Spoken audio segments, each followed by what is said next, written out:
Այսօր շատ հաճելի էր, որ բազմամարդ էր պատարակը, ինչպես միշտ եւ հաստատ հավատավոր ժողովուրդը դեմքով շրջված է դեպի հայ առաքելական Սուրբ եկեղեցին։ Այս մասով ինչպես կմեկնաբանեք, ինչպես այսօր պատարակը որպես հոգեվորական։ Պետք է ասեմ, որ մշտապես բազմամարդ է լինում եկեղեցիները։ Այսօր եւս անմասն չէր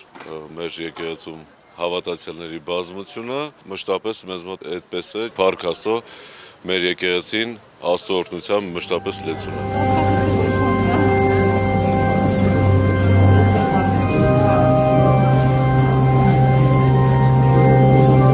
Բազմության մեջ նկատեցինք նաև մեր ժողովի անդամներին, մասնավորապես Նարեկ Կարապետյանին։ Ինչ վերաբերում է Նարեկին, ես մոտավորապես մի 10 տարի գիտեմ, ինքը այստեղ մեր հավատացյալներից է, մեր այցելուներից մշտապես հաճախում է Սուրբ Պատարագին, հաղորդություն ստանում եւ մի անկյունի վրա իր համար աղոթք է կատարում։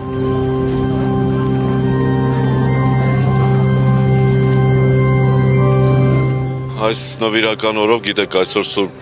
Գյուտ խաչի տոնն է, ուզում եմ մեր ժողովրդին իմաստություն մաղթել, ամենայն բարիք, խոհեմություն։ Խոհեմությունը դա մի շնորհ է, որի շնորհիվ մարդ կարողանում է չարը բարուց զանազանել։ Իմաստություն եւ խոհեմությունը մաղթում է ժողովրդին։